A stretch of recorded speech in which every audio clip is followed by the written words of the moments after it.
For 3 years, Russia fought this war with one belief above all others. No matter what happened on the ground, no matter how many tanks burned, no matter how many trenches changed hands, the skies would still belong to Moscow. That belief shaped everything. Russian bombers flew close enough to launch glide bombs into Ukrainian cities almost every day. Power stations vanished under missile strikes. Entire neighborhoods in Kharkiv, Zaporizhzhia, and Odessa went dark in a matter of minutes. Water infrastructure, railway junctions, transformer stations, command centers, all of them remained under constant pressure because Russia believed Ukraine could never truly challenge its dominance in the air. And for a long time, that calculation worked. Ukraine survived, but it survived defensively. It intercepted missiles, it dispersed aircraft, it hid ammunition underground. But now something fundamentally different is beginning to emerge. Not another aid package. Not another symbolic shipment, not another temporary battlefield solution.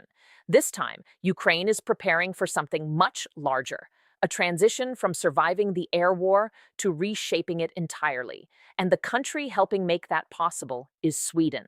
Because what Sweden just committed to Ukraine is not simply a fighter jet transfer.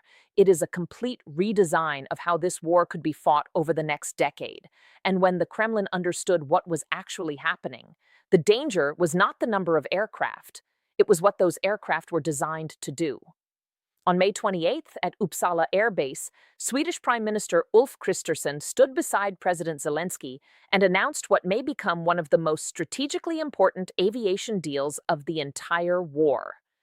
36 Gripen fighter jets, 16 Gripen C and D models transferred directly from Swedish inventory, 20 next-generation Gripen E aircraft financed through a €2.5 billion European loan package. At first glance, some people looked at the number and shrugged. 36 aircraft does not sound overwhelming compared to Russia's enormous air force. But military planners are not worried about the number. They are worried about the design philosophy behind those aircraft, because the Gripen was never built to compete with massive Cold War air forces head-on. It was designed for something much more dangerous: survival against Russia itself. Back in the 1980s, Sweden believed Soviet missile strikes would destroy every major runway within the first hours of war. So Swedish engineers asked a radical question: what if fighter jets no longer depended on air bases at all? That question created the Gripen, an aircraft capable of taking off from ordinary highways, landing on narrow roads, refueling in forests, rearming beside civilian infrastructure, then disappearing before satellites could track it. The Soviet Union disappeared before Sweden ever had to use the doctrine in real war. But now the exact scenario Sweden prepared for 40 years ago is unfolding in Ukraine. And suddenly, the Gripen makes terrifying sense, because Putin's air strategy depends on predictability. Russia identifies Ukrainian airfields, targets them repeatedly, forces aircraft to operate under constant threat. But what happens if the aircraft no longer operate from fixed airfields? What happens when fighter jets appear from highways one morning, then launch from a completely different location by evening? That is the real danger of the Gripen. Not merely what it can shoot, but how impossible it becomes to track. And once you combine that mobility with the weapons Sweden is preparing to integrate, the entire air equation starts changing. Because the most dangerous part of the Gripen is not the aircraft itself. It is the missile hanging underneath its wings, the MBDA Meteor, DA. A missile many defense analysts already consider the most lethal air-to-air weapon currently operational anywhere in the Western alliance. And this missile directly threatens Russia's greatest air advantage: range superiority. Right now, much of Russia's air power depends on forcing Ukrainian aircraft to stay defensive. Russian Su-35 fighters patrol at long distances. MiG-31 interceptors operate at extreme altitudes. Su-34 bombers release glide bombs while remaining relatively safe from interception. The strategy works because Russian pilots believe they can strike first. The Meteor changes that calculation. Most conventional air-to-air missiles operate on a simple principle. The rocket motor ignites. Fuel burns quickly. The missile accelerates hard initially, then gradually slows as it approaches the target. That slowdown creates opportunities to escape. the Meteor works differently. Instead of relying purely on rocket acceleration, it uses a ramjet engine. That means it continues generating thrust during flight. It does not lose energy in the final approach. It remains fast, dangerously fast, almost all the way to impact. And that creates what pilots fear most, an enormous no-escape zone. The practical implication is staggering. A Russian pilot may be targeted before he even realizes the Gripen is nearby. An Su-34 bomber approaching Ukrainian lines could suddenly find itself vulnerable far earlier than before. And once Russian pilots are forced farther away from the front, their bombing accuracy declines dramatically. Every kilometer matters. The farther Russian aircraft stay back, the less precise their glide bombs become. And for Ukrainian soldiers inside trenches, that could mean the difference between survival and annihilation. But the Meteor's threat does not stop with fighter aircraft. It can intercept cruise missiles. It can engage aerial threats at enormous ranges. And paired with short-range systems like the Iris-T, the Gripen becomes capable of handling entire layers of Russia's strike architecture simultaneously. Fighters, cruise missiles, drone swarms, one platform addressing all three. That is what makes this development so serious. And here is the truly uncomfortable part for Moscow. This is not theoretical anymore. Swedish pilots already have direct experience confronting Russian aircraft in real operational conditions. On September 19, 2025, Russian MiG-31 fighters violated Estonian airspace near Vaindloo Island. Transponders disabled, no filed flight plans, aggressive maneuvering. NATO responded immediately. Italian F-35s scrambled, Finnish aircraft launched, and Swedish Gripens entered the intercept zone. The now famous photograph of the Russian MiG-31 from that incident came directly from the Swedish Air Force. That means Swedish Gripen pilots have already visually confronted the exact aircraft Ukraine may soon face over the battlefield, and those same Swedish instructors are expected to help train Ukrainian pilots. This matters because the MiG-31 operates in a way few aircraft can challenge. It flies extremely high, sometimes near 80,000 feet, at extraordinary speed. For years, that altitude functioned almost like immunity. But high altitude creates a hidden weakness. Aircraft moving that fast cannot maneuver sharply. Their turning radius becomes enormous. At Mach 2.8, a MiG-31 effectively becomes a missile platform traveling in a relatively predictable path. And that is precisely the kind of target the Meteor was designed to hunt. For the first time in the war, Russia's high-altitude sanctuary may no longer feel untouchable. But even this is only part of the story, because Putin's second air advantage had nothing to do with missiles. It had to do with geography. Russia believed it could cripple Ukrainian aviation by destroying its runways. And against traditional air forces, that logic works. Destroy the runway, destroy the sortie rate, destroy the air force. Simple. Except the Gripen was built specifically to survive exactly this kind of attack. Sweden's BAS 90 doctrine never assumed airports would survive war, so the entire system was designed around dispersal, short highway strips, minimal support crews, rapid turnaround cycles. The Gripen can land, refuel, rearm, and take off again in roughly 10 minutes. That number matters enormously, because war is not simply about aircraft performance. It is about operational tempo. How quickly can aircraft return to combat? How unpredictably can they relocate? How difficult are they to eliminate? An F-16 typically requires far longer servicing cycles and larger logistical footprints. The Gripen was engineered to function almost like a guerrilla fighter jet. Hidden, mobile, difficult to kill. And this creates a nightmare scenario for Russian planners. Satellite imagery becomes less useful. Pre-planned missile strikes lose efficiency. Expensive Iskander missiles may hit empty runways while the actual aircraft are operating from roads hundreds of kilometers away. Every Russian missile wasted on an empty location becomes another crack in the strategy Moscow built over 3 years. And then comes the deepest fear of all, Storm Shadow. Because once you combine dispersed launch capability with long-range precision strike weapons, Russia's rear areas stop feeling safe. The Gripen E can carry both air-to-air missiles and Storm Shadow cruise missiles simultaneously. That means it can defend itself. while also conducting deep strike operations hundreds of kilometers inside occupied territory. And Storm Shadow already has a proven combat record. In September 2023, it struck the Black Sea Fleet headquarters in Sevastopol. Russian command facilities burned. Senior officers reportedly killed or wounded. The symbolism alone shocked Moscow. But until now, Storm Shadow launches were relatively predictable because they depended on fixed Ukrainian platforms. Russia could estimate launch zones, track likely aircraft movements, prepare defenses accordingly. The Gripen threatens to erase that predictability completely. Now imagine Storm Shadow launched not from a known airbase, but from a highway hidden somewhere inside western Ukraine, a platform appearing from unexpected directions, launching from unexpected angles, then disappearing again before retaliation arrives. That is where the strategic picture changes, because once Russia no longer knows where attacks originate, it must defend everything. And defending everything is impossible. That growing uncertainty is exactly what makes Crimea so vulnerable now, because Crimea is not simply another occupied territory for Moscow. It is the centerpiece of Putin's entire southern war strategy.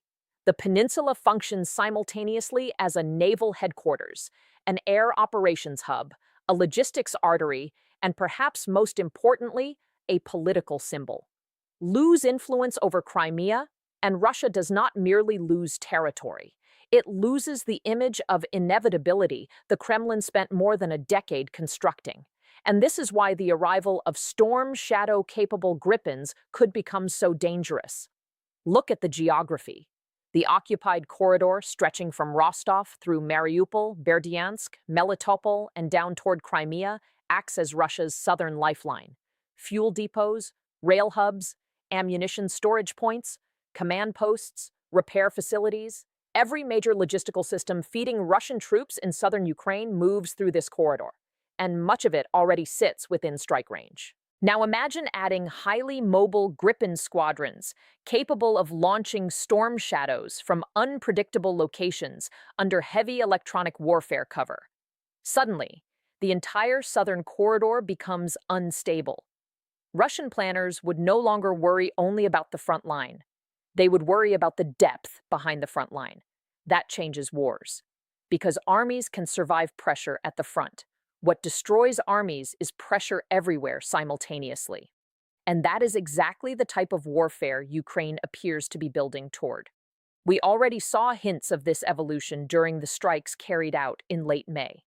On May 27th, Ukraine hit 3 separate strategic targets in one night: the Black Sea Fleet Aviation Headquarters in Sevastopol, the Baltimore Military Airfield in Voronezh, and an aircraft repair facility in Taganrog. 3 different targets, 3 different regions, 1 coordinated wave. That matters because modern warfare increasingly revolves around stretching defensive systems beyond sustainable limits. Air defense networks are strongest when threats come from predictable directions. But when attacks arrive from multiple axes simultaneously, the mathematics become brutal. Russia may intercept some missiles, but interception itself consumes resources. Missiles, radar coverage, operator fatigue, aircraft patrol hours. Everything begins draining simultaneously, and every additional threat axis widens the problem. This is why the Gripen matters far beyond its actual numbers, because the aircraft is not entering the battlefield alone. It is entering a growing NATO ecosystem. Ukraine could soon operate 3 completely different Western fighter platforms simultaneously: F-16S, Mirage 2000s, and Gripens, each designed around different operational philosophies, each forcing Russia to adapt differently. The F-16 specializes heavily in radar suppression, multi-role strike operations, and NATO systems integration. The Mirage 2000 brings flexible interception and strike capability. But the Gripen introduces something unique: extreme operational unpredictability. A Russian commander trying to prepare defenses against all 3 simultaneously faces a nightmare. If air defenses reposition toward expected F-16 strike corridors, Gripens may exploit gaps elsewhere. If Russia concentrates surveillance on known air bases, highway-launched aircraft undermine the entire effort. If fighter patrols move to counter long-range meteor threats, they expose other sectors to cruise missile attacks. Every defensive adjustment risks opening another vulnerability, and air defense resources are not infinite. This is where the war begins turning into a battle of exhaustion, not merely military exhaustion, strategic exhaustion. Russia may now be forced to spread its most advanced systems across wider areas than ever before. More S-400 deployments, more fighter patrols, more logistics protection, more rear area surveillance, and every system protecting Crimea or rear logistics is a system unavailable elsewhere on the battlefield. That redistribution alone could influence the ground war, because air power does not exist separately from land operations. It shapes them constantly. A reduction in Russian glide bomb pressure improves Ukrainian survivability at the front. A reduction in rear area logistics security slows ammunition delivery. A reduction in Russian confidence affects operational tempo. Everything connects, and Ukraine appears increasingly focused on exploiting those connections. Still, we have to be realistic. None of this happens overnight. The first 16 Gripens C and D aircraft are expected to arrive around early 2027. Pilot conversion training alone may require between 6 and 9 months. The more advanced Gripen E models will arrive later, likely around 2030, and Russia is not standing still while all this unfolds. The Kremlin fully understands the danger emerging here, which means countermeasures are already being developed. New electronic warfare systems, expanded satellite tracking, improved radar integration, potential long-range anti-aircraft adaptations against meteor-class threats. This is now an arms race inside the air war itself, and every technological leap invites another response. But here is the critical point. Russia now has to spend resources preparing for threats that do not yet fully exist operationally. That alone changes strategic planning. Pilots must retrain. Air defense doctrines must adapt. Missile inventories must redistribute. And all of that consumes time, money, manpower, and attention, even before the first full Gripen squadron becomes operational. That psychological effect matters more than many people realize. Wars are not fought only with weapons. They are fought with expectations. And for most of this war, Russia expected the skies to remain manageable, predictable, controllable. Now uncertainty is entering the equation. And uncertainty is expensive, especially for a military system built around centralized planning. But perhaps the most important aspect of this entire story lies even deeper, because Sweden is not merely transferring aircraft, it is transferring industrial partnership. Under agreements signed in late 2025, portions of future Gripen production could eventually take place directly inside Ukraine, not just maintenance, actual assembly and component manufacturing. That is an extraordinary shift. For years, Ukraine relied largely on inherited Soviet systems, a shrinking fleet, limited spare parts, aging infrastructure. Today, it is preparing to integrate directly into Western aerospace production chains. That transformation changes the future beyond this war itself. Ukraine would no longer remain merely a recipient of military aid. It could eventually become a producer, a state capable of sustaining and expanding its own advanced aviation ecosystem. And that is exactly the kind of long-term development the Kremlin fears most, because temporary weapons shipments can be outlasted. Industrial transformation is much harder to reverse. To understand how dramatic this shift really is, look back only 4 years. At the beginning of the invasion, many analysts predicted the Ukrainian Air Force would collapse within days. Russian missiles targeted airfields immediately. Aircraft were dispersed constantly. Pilots operated under overwhelming pressure. Every sortie carried enormous risk. Yet somehow Ukraine survived the opening phase, then adapted, then modernized. And now it is preparing for something unimaginable at the start of the war, an integrated NATO-style air structure capable of contesting Russian power across multiple dimensions simultaneously. This is no longer simply about defending cities from missile strikes. It is about reshaping how air warfare itself functions over Eastern Europe, from centralized air bases to dispersed launch networks, from reactive interception to proactive deep strike capability, from Soviet-era attritional doctrine to mobile precision warfare. That evolution may ultimately become one of the defining military transformations of the entire conflict, and it is happening faster than many expected. For Putin, the danger extends far beyond 36 aircraft. The danger is the gradual erosion of every core assumption Russia entered this war with.